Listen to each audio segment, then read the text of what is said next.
Hello friends, welcome to EPG Pathshala. I am Professor S.P. Singh from Faculty of Management Studies, Gurukul Kangadi University, Haridwar. Today we are going to study Module 35 on Grievance Management. Friends, after reading this module, you should be able to understand the nature of grievance, list of features of grievance, know the sources of grievance, techniques of grievance identification, comprehend the grievance procedure, enumerate the benefits of grievance procedure, elucidate the features of grievance procedure, understand the model grievance procedure, know the settlement of grievance in Indian industry, and the recommendations of National Commission on Labour. The grievance denotes any dissatisfaction expressed or unvoiced, valid or invalid, arising from anything connected with the company an employee considers, believes and feels is unfair, just and inequitable. A grievance may be expressed or implied. Expressed grievances are comparatively easy to recognize and are manifested in gossiping, envy, criticism, argumentation, enhanced labor turnover, recklessness in the use of tools and materials, untidy housekeeping, poor workmanship, etc. When a grievance of an employee comes to the knowledge of the management, it can be ignored as irrational or false. Grievances of all sorts have to be addressed by the management similarly as rational grievances.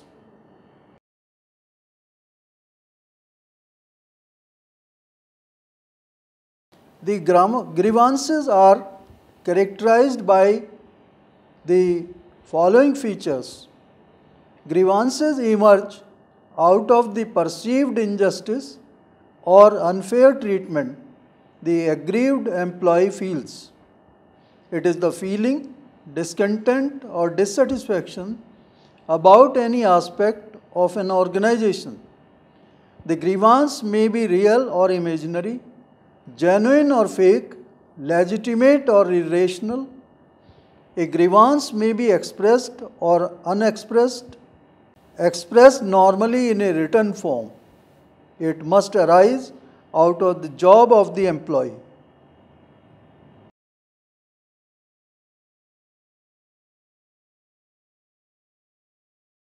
Different sources of grievances can be grouped under the 5 categories as management policies and practices, working conditions, supervision, collective bargaining agreements, and work adjustment difficulties.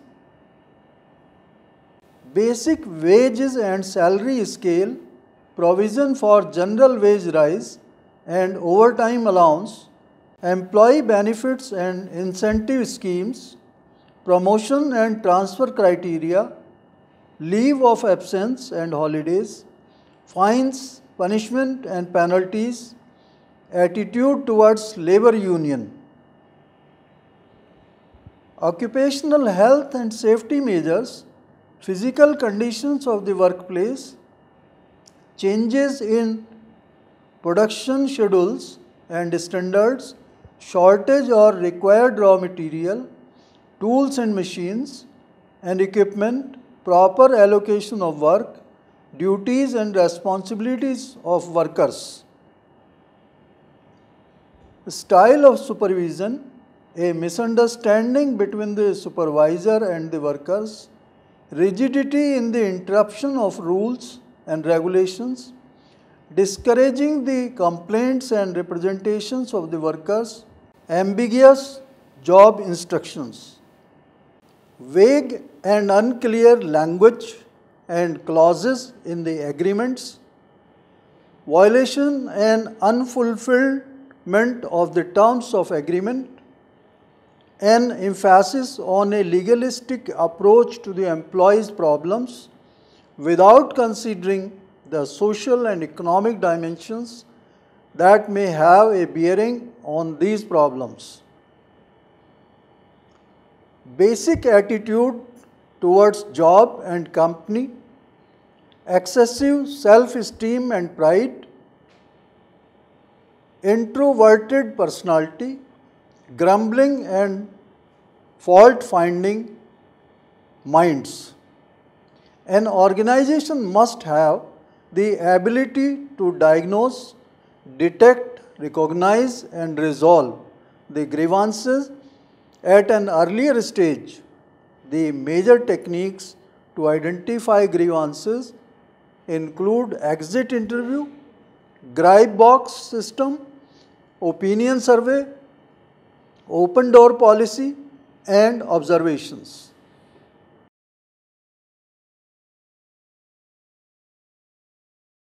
When employees quit an organization for any reason, an exit interview may be conducted to obtain information about the job-related matters. At this time, those quitting their jobs speak freely and frankly about their experience and observations on the job. This can provide the employer with an invaluable insight into the simmering problems and anxieties concerning the employees. Employees can drop their written complaints in the boxes kept by the organization to provide an outlet to the employees to secretly express their complaints and apprehensions without the fear of being victimized. Opinion survey is the direct and personal means of gathering information from the employees about their existing grievances. The workers are encouraged to call on the relevant manager at any time to freely share their opinions, feelings and complaints with them. Open door policy is workable only in very small organizations. In big organizations, when management by exception is practiced, the top management doesn't have the time to attend to innumerable routine grievances daily. That is the work of lower level managers. The manager or the immediate supervisor constantly tracks the behavior of the employees working with him.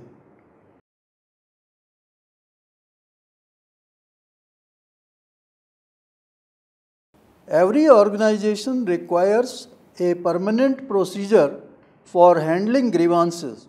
This procedure usually consists of a number of steps arranged in a hierarchical order. The number of these steps varies with the size of the organization. In a small organization, the supervisor and the manager may be only 2 steps, but a big organization may have as many as 10 steps. The first and the last steps are almost always the same for all organizations. Though a labor union is not essential to the establishment and operation of a grievance procedure, yet it is an important factor to it. There are mainly 5 stages in a grievance procedure.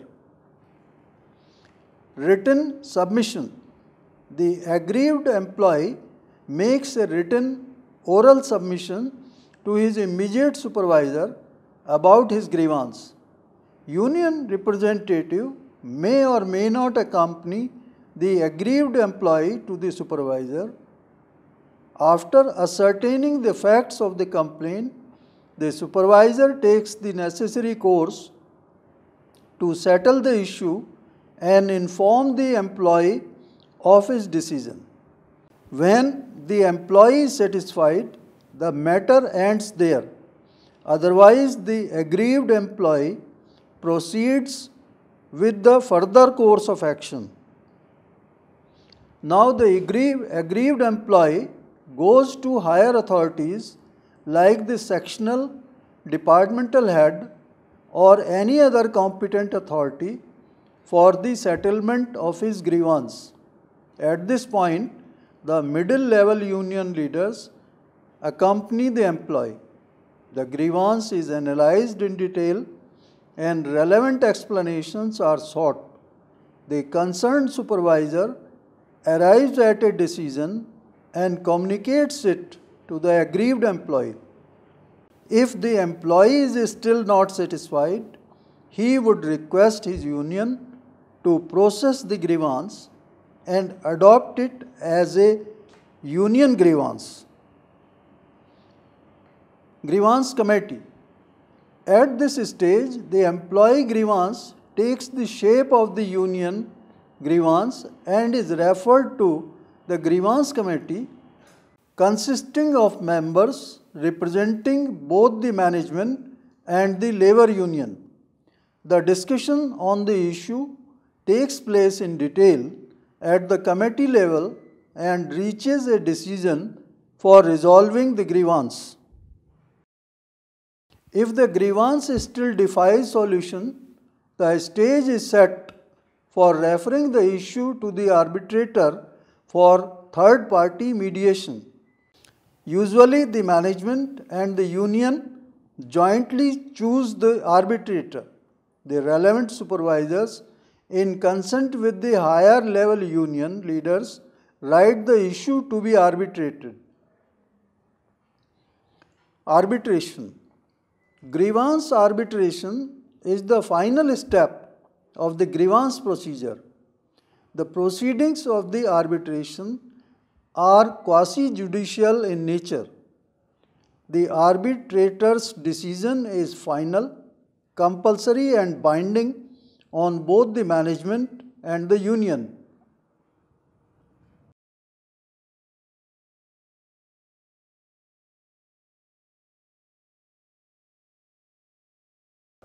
There are different benefits of a grievance procedure. A grievance procedure brings grievances into the open so that the management can know about them and try corrective action. It helps in preventing grievances from becoming serious.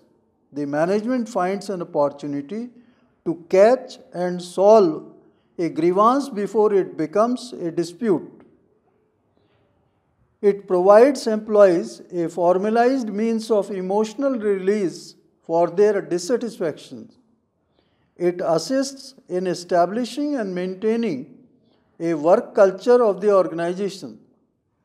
As problems are interpreted in the grievance procedure, the group learns how it is expected to respond to the established policies.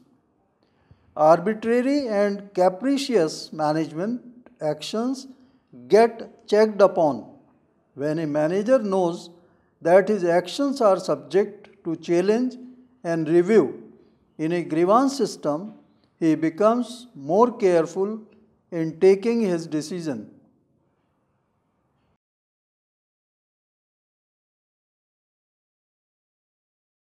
A grievance procedure should incorporate certain features: conformity with existing legislation, acceptability, simplicity, and promptness. The National Commission on Labour has given a statutory backing for the formulation of an effective grievance procedure.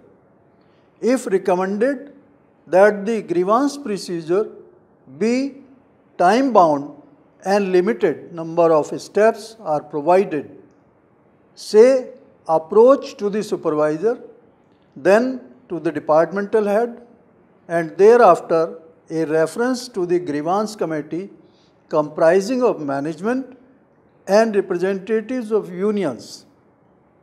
It should be made applicable to only those units that employ more than 100 workers.